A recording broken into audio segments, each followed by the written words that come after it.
More wet weather for portions of Texas's flash flood alley. A look at the forecast and warning systems put in place since last year's deadly storms today on the Texas Standard.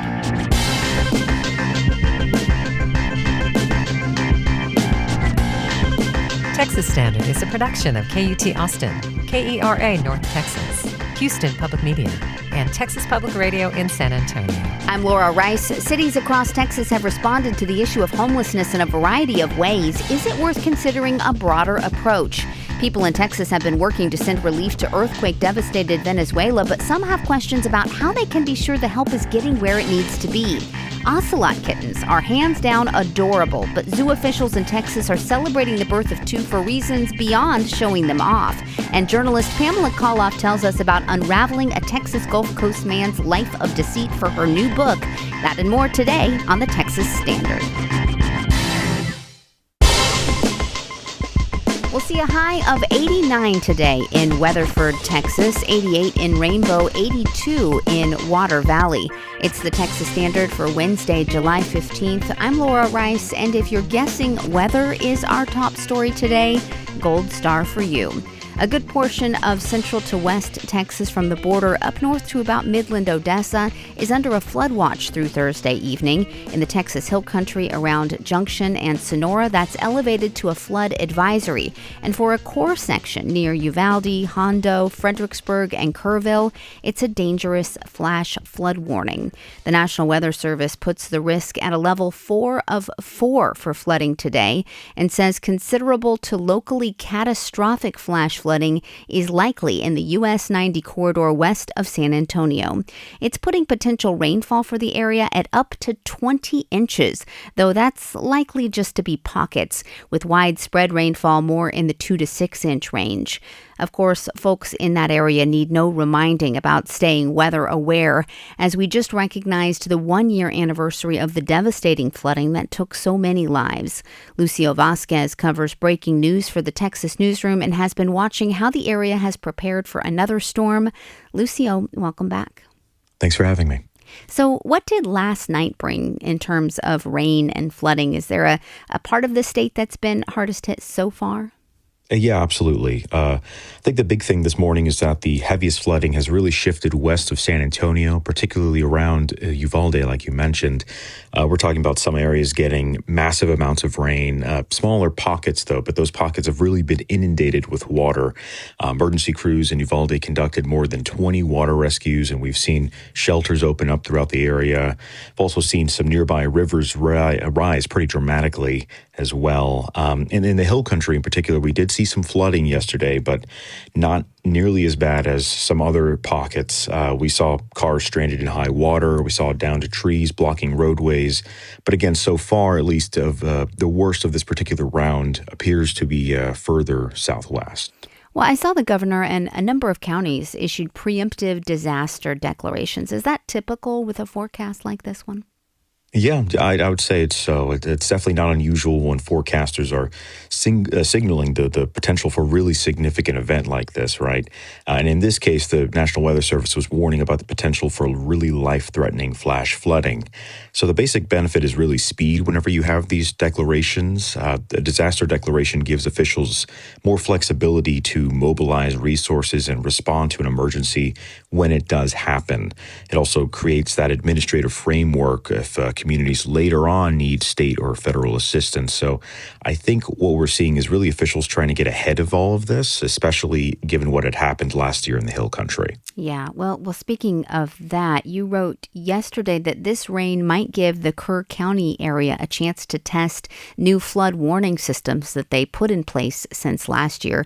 Can you walk us through what some of those systems are? Yeah, so there's a new network of gauges along the Guadalupe River. Public can see that data from these gauges on a website called River Hub. The idea is to give emergency officials and also residents a much clearer real-time picture of rainfall and river conditions. There are also new outdoor warning sirens. There are the large sirens mounted on tall poles, and those systems were installed after last year's deadly flooding when there were a lot of major questions about how quickly people along the river were actually warned when the when the water started to rise. Now, I know we did some reporting that it wasn't really clear how these systems would work or who would be in charge of them or if there really was enough monitoring to make them useful. Have these new flood warning tools been employed this week, or what have we learned about how those systems are working? I will say a lot of those questions I think still remain, but I can tell that the gauges were at least used, right? Yesterday I was looking at River Hub, and the gauges near the Guadalupe showed some areas had received more than 3 inches of rain over the last 24 hours, and that was me checking yesterday morning. The sirens are a little less clear, admittedly. In Ingram, I spoke with a city official who told me that they had not activated their sirens Tuesday morning because they simply did not receive enough rain to cause flooding in that area at that point. And Ingram's about a little bit west of Kerrville. But again, we did see some flooding in Kerrville, specifically in Kerrville and Kerr County. We couldn't get confirmation as to whether or not local sirens in that area were sounded. I reached out to the Upper Guadalupe River Authority and Kerr County Emergency Management, and I did not hear back. But Kerrville, I will say, was also very public with its messaging. We saw police, again, posting photos of flooded roads and telling people repeatedly to not drive around barricades. And the city was also publicly warning about the active flood watch that is still in effect as of right now. So there's at least a heightened level of attention, again, after what happened last year. So these flood watches and warnings that I mentioned from the National Weather Service are going through Thursday evening at this point. What can folks expect going forward? Yeah, so I'd say the flood concern is definitely not over. The immediately focused is on like south and south central Texas, especially west of San Antonio, where the ground has been really overly saturated and rivers are still running high. Additional rain on top of the 12 to 16 to 20 inches in some places can probably create problems very quickly. So forecasters are still warning of the potential for flash flooding in some of those areas. The National Weather Service told me yesterday that the heavier rainfall threat should begin shifting west towards Big Bend in New Mexico by Friday, and then by the weekend it should become a little more drier here in Texas. Lucio Vasquez covers breaking news for the Texas Newsroom. Lucio, thank you so much. Thanks for having me.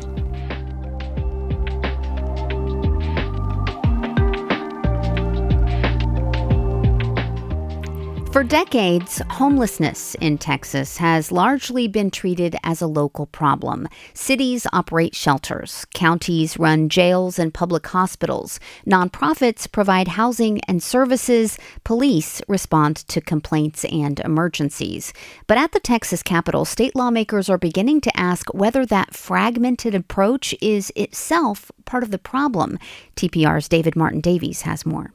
For the next Texas legislative session, lawmakers have been directed to find a way to treat and prevent homelessness. At a recent hearing of the Texas House Committee on Intergovernmental Affairs, lawmakers heard that for some of the most vulnerable people living on the street, local government interventions are expensive and they've become a revolving door.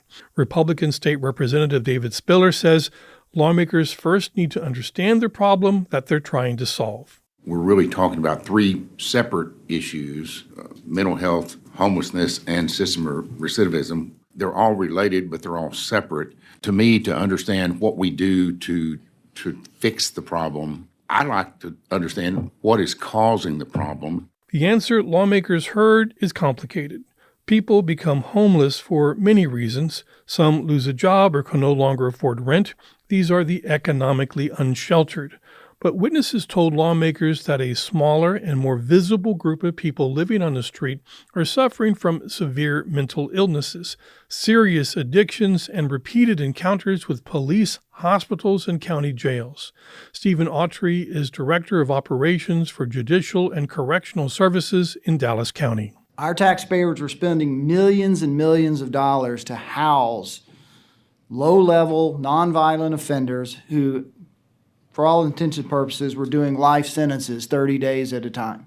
Autry told lawmakers that people are repeatedly arrested for low-level crimes such as criminal trespassing. He said the Dallas County Jail was holding more than 7,000 people with a cost of about $96 per person per day. Autry said more than half of the people were identified as having a suspected behavioral health need. Communities are not becoming safer. People are not getting better. The same calls keep coming in, the same officers respond, and the same offenders return to jail. We cannot arrest ourselves out of this situation.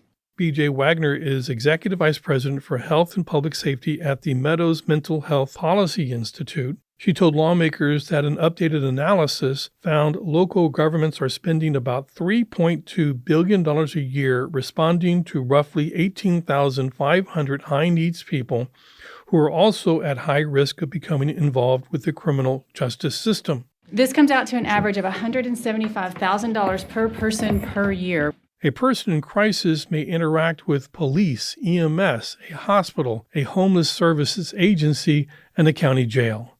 But those systems may not have a complete picture of what the others have already tried. Wagner says one solution begins with the first 911 call. She described programs that train dispatchers to better identify behavioral health crises and send the right response. That's important because right now, 95% of those calls are miscoded, misidentified, and misdeployed. As a result, they receive the wrong resource, the wrong response, and often the wrong outcome. Wagner says sending the right team the first time reduces violence and delivers better outcomes. Possible solutions discussed at the hearing included crisis stabilization centers, mental health diversion programs, substance use treatment, intensive case management, better coordination after people leave jail, and more sharing of data among police, hospitals, EMS, and homelessness programs. But lawmakers also said Texas needs to intervene earlier. Democratic State Representative Cassandra Garcia Hernandez said addressing people who are already homeless is only part of the challenge. That's obviously what we would want to address, people who are currently homeless right now, but where do we stop people from becoming homeless is just as important. Lawmakers heard that the state is already spending a lot of money to address the problem of homelessness, but much of the money is being used to support the revolving door of law enforcement, ER treatment, and jail stays, and then putting the unhoused back on the street, without providing support for stabilizing and drug treatment of the unhoused who are in crisis. I'm David Martin Davies in San Antonio. You can connect with Texas Standard however works best for you. You can catch up on any podcast platform. We also post full episodes on texasstandard.org and on YouTube. There you can also find some video interviews. And speaking of that, we're on Instagram and Facebook, etc. Still ahead on the Standard, relief efforts for Venezuela have been underway for a while. We'll catch up next. Support for Texas Standard comes from Texas Casa. For a child in foster care, small moments today can have a big impact tomorrow. More on how lending time and support can help make a difference at becomeacasa.org. Support for Texas Standard comes from UT San Antonio, providing education and research for communities across Texas, with a focus on student success and workforce development. The University of Ambition, utsa.edu.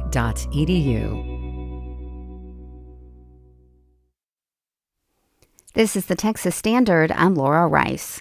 Venezuela's devastating earthquakes last month killed over 3,000 people. Another 30,000 are still missing, meaning the number of fatalities is expected to soar in the coming months. Houstonians and Venezuelan natives have spent the past few weeks organizing humanitarian aid throughout the region, but worried family members want to know where the supplies are going and how they'll get there. Houston Public Media's Melissa Inahe takes us to one organization distributing aid to the South American country.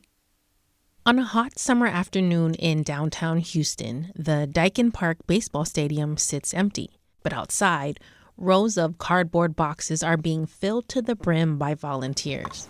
Protein, beans, we got sardines, tuna, milk, peanut butter. Antonio Gonzalez is one of the volunteers. Stacks of non-perishable canned goods sit next to a box filled with hundreds of toothbrushes and toothpaste. Everything from first aid kits to baby diapers are all being organized as part of Venezuelan relief efforts. The Astros Foundation, the charitable organization of the Houston Astros, held a supply drive for victims of the earthquakes. We're just trying to make as many boxes as we can with all the foods and non-perishables that people bring, and hopefully they get to that destination in good shape. Gonzalez says many Astros fans and others are helping his native country, and donations are on the move to Venezuela. Volunteers fill boxes, they're loaded onto pallets, a forklift brings them to an 18-wheeler. This process is happening throughout the Houston region. Local restaurants and cargo warehouses in the Katy area with ties to Venezuela have mobilized over the past few weeks to support recovery efforts. Jose Veloria is one of the volunteers. Actually, my family is okay, but it's basically my country, so you feel it's your family as well.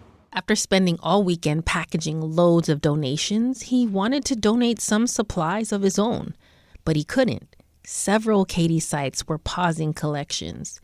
Eventually, he ended up finding a place preparing to send donations by plane. The outpouring of generosity in the region has been huge. Organizers say most collection sites have reached capacity. Their focus now is logistics, getting out the first round of aid. But where do the thousands of pounds of donated supplies go from here? I want to know, how are they going to deliver that there? That's Venezuelan native Cristobal Perez. He gets emotional talking about the historic La Guaira port, located 20 miles north of Caracas. It's become a temporary morgue in the aftermath of back-to-back earthquakes. It's complicated. Mignon Houston with the U.S. Department of State says La Guaira's Simón Bolívar Airport is up and running again. Now I'm hearing that almost every hour a plane is landing with these critical supplies. We're offloading these supplies and truly getting them to people in need. Houston says the federal government is coordinating relief operations in Venezuela with several American search and rescue teams.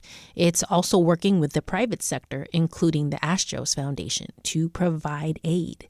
Houston says the greatest need now is financial support. Because those vetted organizations we have on the ground, such as Samaritan's Purse, Catholic Relief Services, the Red Cross, they really are well trained and skilled at distributing those critical supplies to the right places. Back in downtown Houston, the truckload of donations will leave Texas and head to Miami. From there, they'll go on a plane to Simón Bolívar Airport in Venezuela.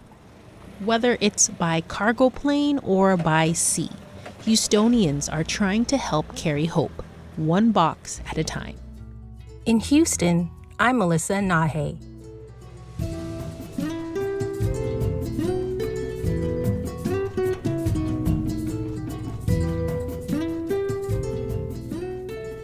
And you're listening to the Texas Standard. An annual Muslim religious celebration at a city-owned water park in Grand Prairie turned political when Governor Greg Abbott threatened to pull state funding. KERA's Priscilla Rice reports the organizers and other local leaders say the incident is one example of how Muslims in Texas are being targeted. Mohammed Abdullah and his wife Amina Knight have organized an annual Eid celebration at Epic Waters in Grand Prairie since 2024. The first two events went off without a hitch. One, financially, it brings a lot of money to the park, but two, there was never any incidents.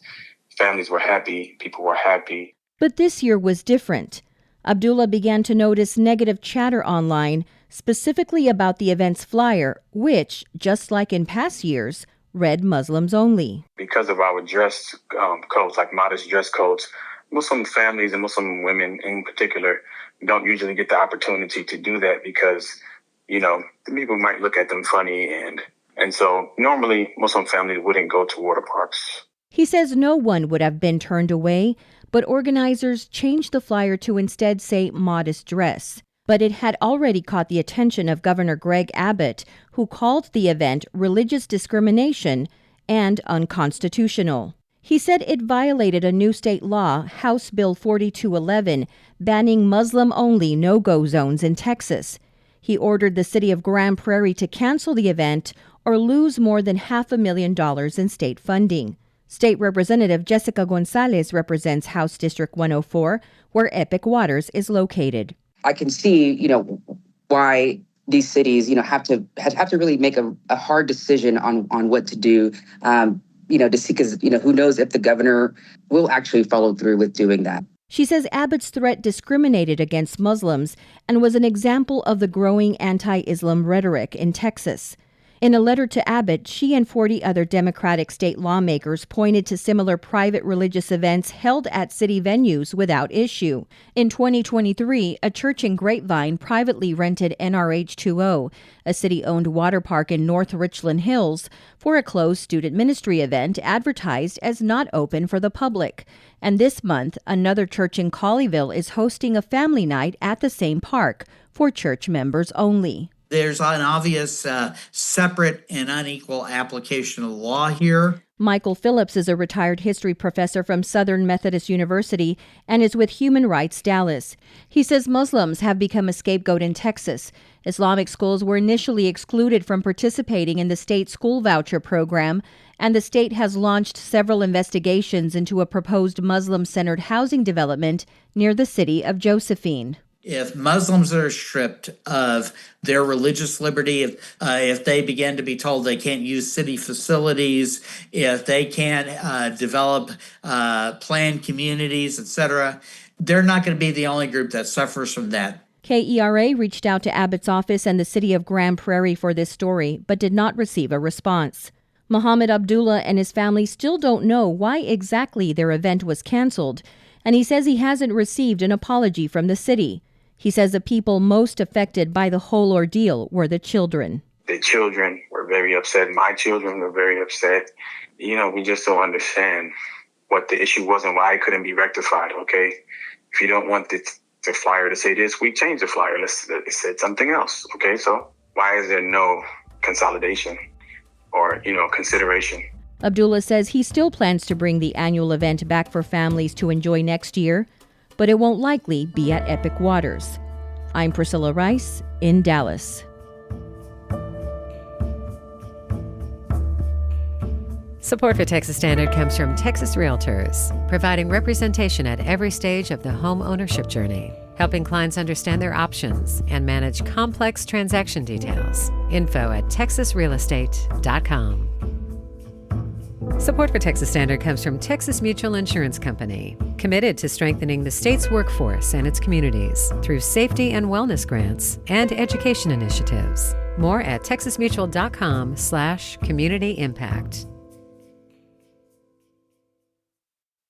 From the Texas Newsroom, I'm Shelby Rose. Forecasters predict as much as 20 inches of rain could fall this week on some spots of the U.S. Highway 90 corridor west of San Antonio.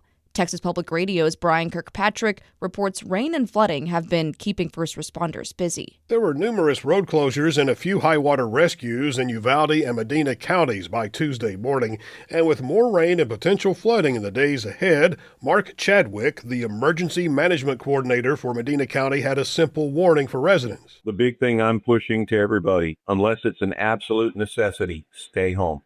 Please. I follow that up with this comment. There's only one you. There's a strong chance of more showers for Uvalde and Medina counties through Thursday.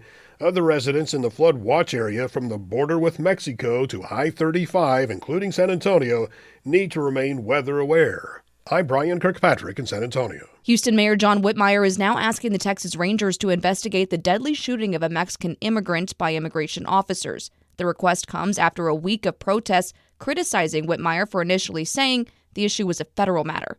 An ICE spokesman says an agent opened fire after Lorenzo Salgado Araujo weaponized his vehicle during an enforcement operation. Meanwhile, Mexico has officially begun filing complaints in the U.S. over the deaths of 17 Mexican nationals in ICE custody or during enforcement operations. Stephanie Corpy reports. The Foreign Ministry outlined 4 actions, including filing a complaint with the U.S. Department of Justice, coordinated with Mexico's Attorney General's office and submitted through its embassy in Washington, as well as complaints with the appropriate state prosecutors. Mexico is pursuing civil action against detention centers where Mexicans died, sending cease and desist letters, starting with Adelanto Center where 4 Mexicans died. Irving ISD School Board voted to send a more than $950 million bond package to voters this fall. KERA's Bill Ziebel has more on what's on the November 3rd ballot. A bonds committee made up of residents, students, and district staff compiled the package that includes replacing 5 schools. Superintendent Dorian Galindo said at a work session last month, they're needed. The average age of our campuses is 50 years old.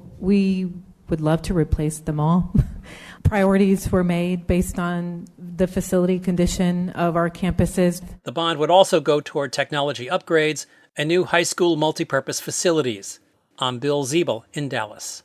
More than 70,000 people showed up to watch Spain defeat France in the semifinals of the World Cup. That brings the total to more than 1.1 million fans who watched live games in Arlington and in Houston. I'm Shelby Rose from the Texas Newsroom. Support for these Texas headlines comes from Half Price Books, a Texas-bred new and used bookstore, proudly supporting public media and sustainability by keeping books, music, and other media in circulation. Store locations and more information at hpb.com. 33 minutes past the hour, Texas Standard Time. I'm David Brown. For a species that's famously elusive, these two are getting a lot of attention. Two Ocelot kittens born recently at Caldwell Zoo in Tyler. They're more than just a cute conservation story you might see on the local TV news. Scientists are hoping that these cats could one day help strengthen the future of one of the most endangered mammals in Texas. Joining us now to tell us more, Haley Bragg, mammals curator at Caldwell Zoo. Haley, welcome to the Texas Standard. Hi, thank you for having me. Now, I suppose we should make no mistake, these are certainly adorable kittens, but this story is about much more than baby animals. Why is this birth such a milestone? This birth of our ocelot kittens is a huge milestone for conservation efforts in the wild. You know, ocelots are an endangered species in South Texas, and so this is really going to help rebuild the population for zoos and then further release programs later on back into the wild. You know, I've heard that ocelots once ranged across much of South Texas. Today, I gather there are fewer than 100 left in the wild. What happened? So a big factor that played in was habitat destruction, poaching for their fur, inhibiting wildlife corridors. So development will fracture their habitats, and so they cannot reach each other and breed. And so then you have genetic diversity issues, and you have potential inbreeding, and you don't have a good gene population represented once they get separated from larger groups. I see. You mentioned breeding. Something that surprised me was just how difficult these cats are to breed, even in zoos. Why are ocelots such a challenge? Ocelots are a challenge because they're a very elusive, solitary species. So their environmental factors have to be perfect. It has to be quiet, no predators around, no unfamiliar scents around. Anything that can disturb them will hinder the breeding process and then also the delivery process as well. Now, you mentioned these kittens are expected to become part of a much larger conservation effort. Could you explain how a litter born in Tyler could eventually help wild ocelots in South Texas? We want to build the genetic diversity up to get the best species possible. And so these two cats are potentially going to go to other facilities, and their offspring then may end up in what is the East Foundation in South Texas. It's an ocelot conservation and breeding facility, and they focus on bringing females in and then having wild male genetics as well for breeding or even for AI, artificial insemination, and that's going to get us those widely represented genetic diversities that we're looking for. So these kittens are going to contribute to that, and we're super excited. When you said AI, I have to admit, it stopped my heart for a minute. Tell me that AI hasn't gotten to be... So artificial insemination is what we're talking about here. Correct. Now, beyond breeding, of course, you'd mentioned that habitat was one of the reasons that, the shrinking habitat was one of the reasons we have so few in the wild today. Even if you are able to successfully produce more ocelots, where do they go? There are a few ranches in South Texas that are predominantly sanctuaries for ocelot habitat, and so they're protected, and these ocelots will be released on those large, vast ranches throughout South Texas, and so they stay in that area, they will be protected. There's always the option for them to venture out, but that's where just being mindful, thinking about, when you encroach on these species, or even if you come across one of these species in the wild, if you're just an ordinary person, you need to just go the other direction, leave them alone, don't try to hinder their pathway at any point. You know, your enthusiasm about this makes me think that you're rather optimistic about the future of these cats. Are we talking about preventing extinction in Texas, or is there a realistic path to rebuilding a healthy wild population? And if we are talking about a healthy wild population, how far off are we talking about here? We're absolutely looking at reestablishing a wild, healthy population. Ocelots are critical to the environment and the trophic levels of nature because they take care of all the prey population. So they keep possum numbers down, armadillo, raccoon, rats, mice. So they are going to help control those prey populations.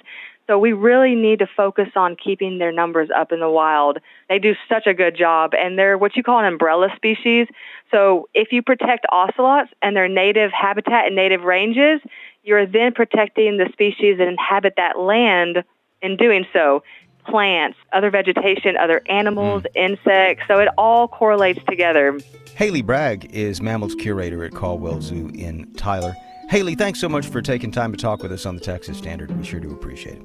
You're very welcome. Thanks for having me again. Support for Texas Standard comes from TrialMed, conducting clinical research for over 30 years. Info on current trials in Texas at trialmed.com. It's not just about the brisket or the ribs or the sausage or even the sides. It's the culture and people who are passionate about it. Where there's smoke, there's Daniel Vaughn, Texas Monthly Barbecue Editor. Join us next Thursday on the Texas Standard. Support for Where There's Smoke comes from H-E-B.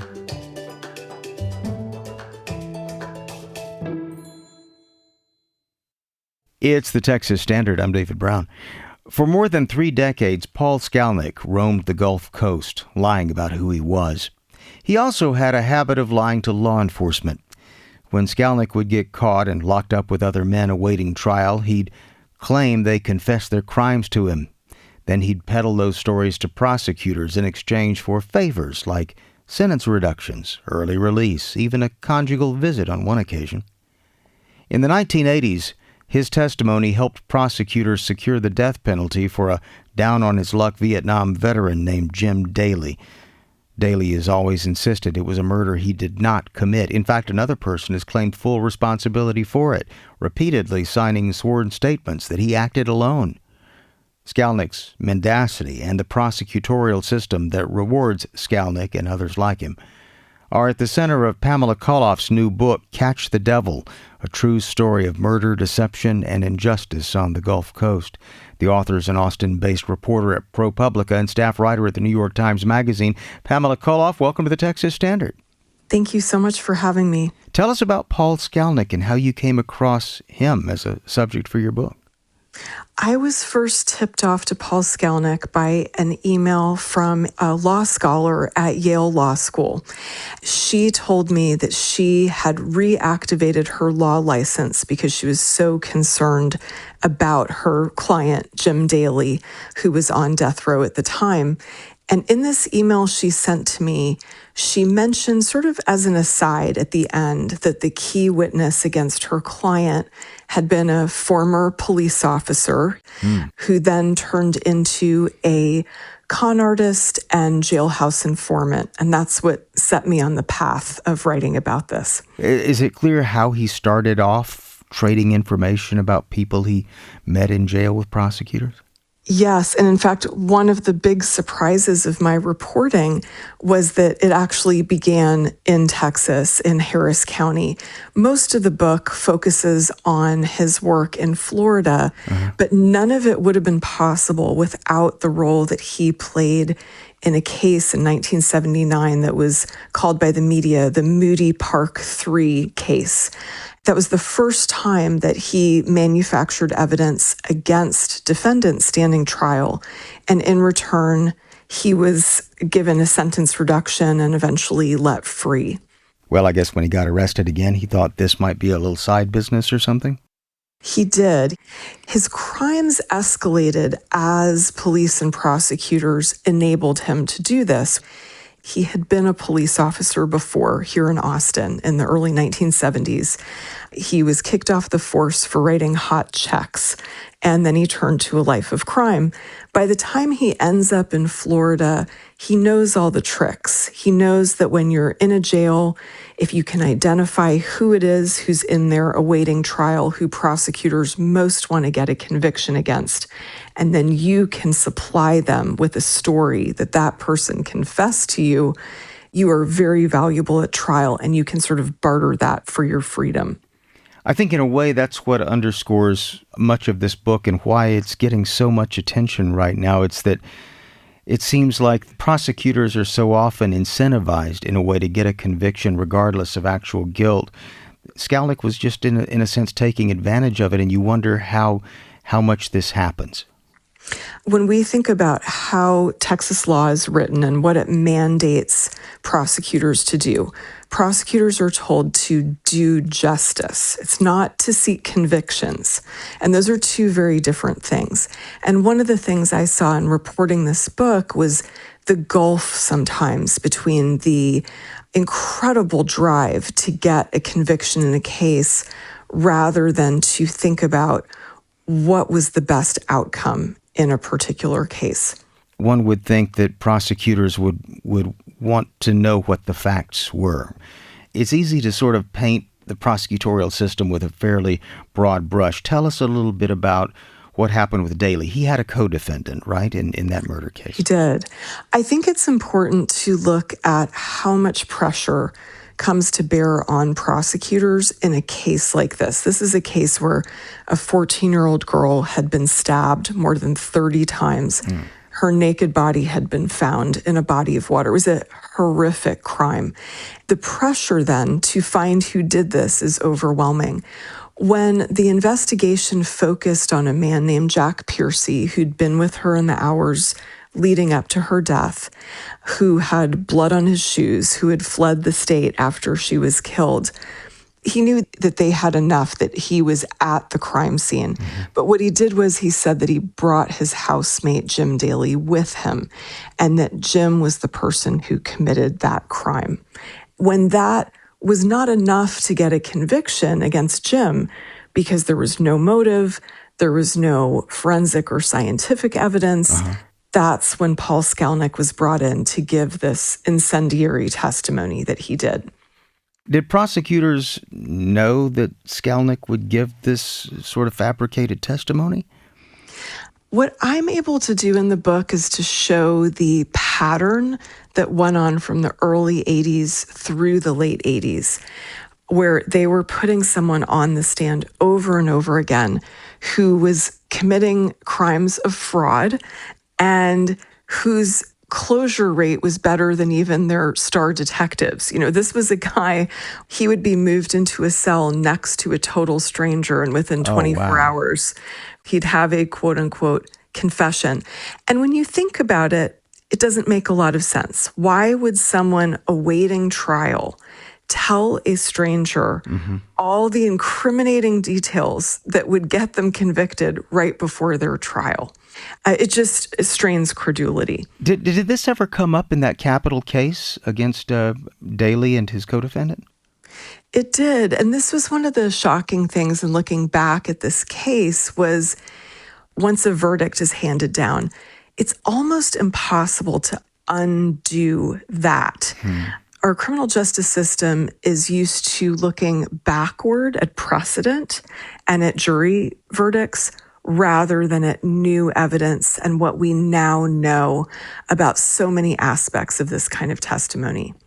Jack Piercy is serving a life sentence, and as I mentioned earlier, he's repeatedly signed sworn declarations saying that he committed this crime alone. What about James Daley? Where does he stand? So Jim has maintained his innocence throughout.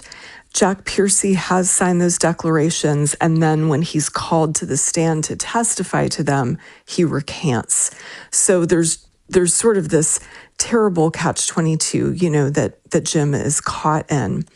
One of the things I tried to get across in the book is it would be easy to see Skalnick as the villain of this story, but he could only do the things that he did with the buy-in of prosecutors and police who allowed him to become a very powerful figure and allowed him to get away with increasingly worse and worse crimes. We're going to have an extended version of our conversation with Pamela Colloff over at texasstandard.org. We encourage you to check it out, and we certainly encourage you to check out her new book, Catch the Devil, a true story of murder, deception, and injustice on the Gulf Coast. It's out now. Pamela, thanks so much, and congratulations again. Thank you so much for having me. Support for Texas Standard comes from Texas Monthly, producer of Where the River Took Us, a podcast about the July 4th floods from survivor Aaron Parsley's perspective, through the voices of his family and others, telling the story of grief, healing, and survival. Available on all podcast platforms. Support for Texas Standard comes from UT's Center for Professional Education, helping professionals launch a new career or advance in their current role with focused knowledge from professional certificate programs. Course lists at professionaled.utexas.edu. It's the Texas Standard. I'm Laura Rice. It's been 3 years since the first hearing for people who filed claims in the massive Camp Lejeune contaminated water settlement. Thousands of veterans and family members who lived on the North Carolina Marine Corps base can sue the government under a law Congress passed in 2022. But there still hasn't been a single trial. As Jay Price reports for the American Homefront Project, both the plaintiffs and judges are growing frustrated. The judges said from the beginning that getting the settlements done quickly was critical. People were exposed to the tainted water from 1953 to 1987, which means many are not only sick, but elderly. Jason Johns, the head of the VFW's National Legislative Committee, spoke at a recent rally at the Capitol. He said one law firm is representing about 2,000 plaintiffs, and nearly 10% of those have died in the past 2 years. Next year, it's going to be 20%. The year after that, it's going to be 30%. If DOJ continues to do what it's doing, in 5 to 10 years, there'll be nobody left.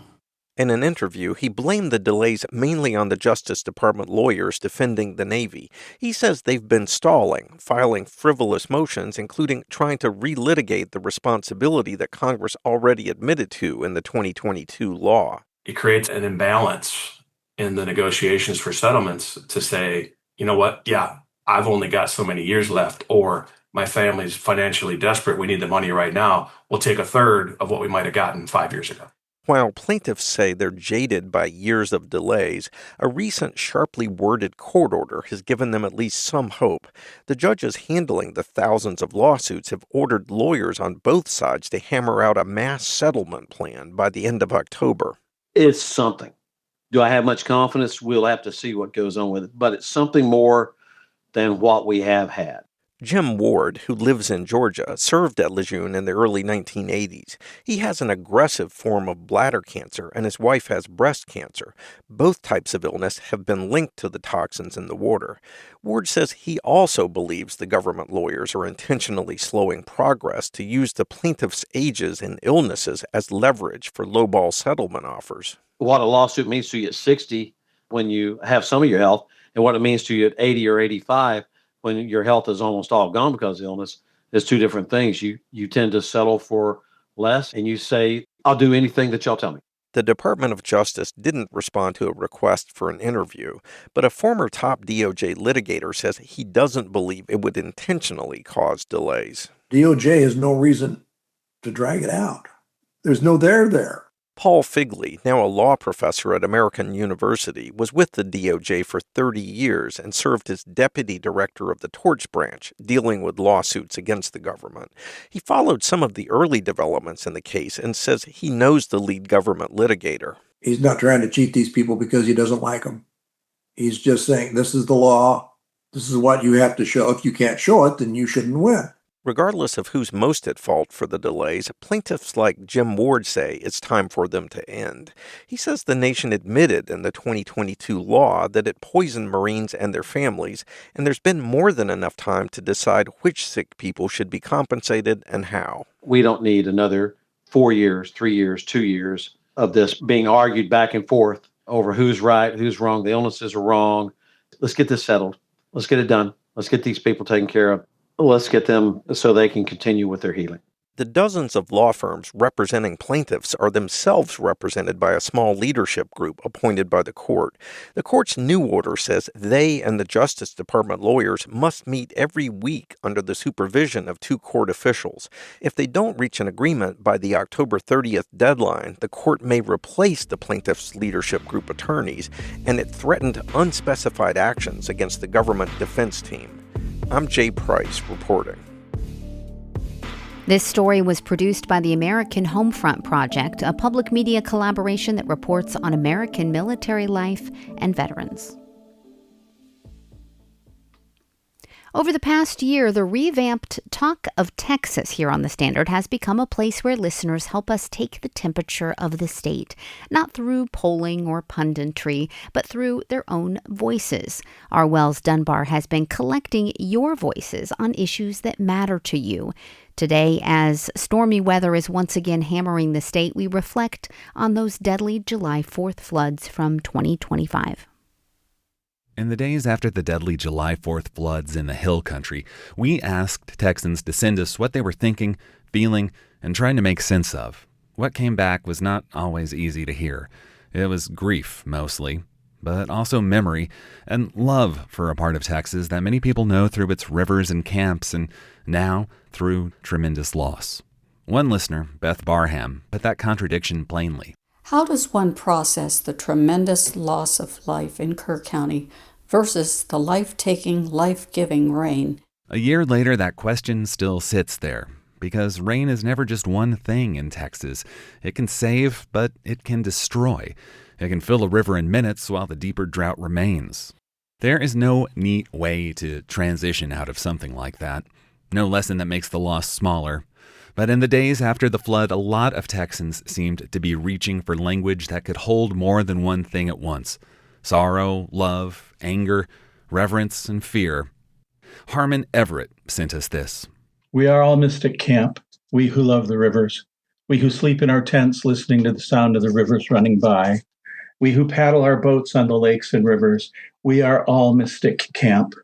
We are all the open wound and the missing children. We play in our boats and live our lives as if things will go on the way they've been going for years. The Brazos, the Trinity, the Guadalupe flow to the sea. The sun rises in the east and sets in the west, and it gets hot in South Texas. But sometimes things change. We should be aware that we could be dealing with a new situation and work through it the best we can. Some days, events happen that change our lives forever. Heraclitus in 500 BC told the great truth about rivers, that no man can step in the same river twice, because the water has moved on, and you're a changed man. We go to the river to have them change us. We go in our boats and paddleboards for the river to change us, and they themselves change. We are all Mystic Camp. We love the rivers. We who sleep in our tents listening to the sound of the rivers running by. We who paddle our boats on the lakes and rivers. We are all Mystic Camp. In the piles of shredded trees and shredded cars and shredded tents and shredded bodies, we are all Mystic Camp. We are all the open wound and the missing children. 1 year later, the water has receded. The people who survived have not. Neither have the families who lost someone or the communities still trying to understand what happened, what failed, and what must change. These voices came to us in the raw days after the flood. We return to them now, not to reopen the wound, but to honor what Texans were carrying then and what so many of them are still carrying. I'm Wells Dunbar, and this is the Talk of Texas. We love your feedback and perspectives. You can always share them with us at texasstandard.org. You can leave us a voice message on our Contact Us page or by going to texasstandard.org/talk. Leah Scarpelli is our director, and Renee Chavez and Caroline File are our technical directors today. The Texas Standard summer interns are Portia Goyens and Charlie Sharp. We'll see you back here tomorrow. Philanthropic support for Texas Standard comes from Casey and Scott O'Hare, the Winkler Family Foundation, Lynn Dobson and Greg Wooldridge, Adrian Killam, the George Huntington family, and St. David's Foundation. Additionally, Texas Mutual Insurance Company is a founding sponsor of Texas Standard.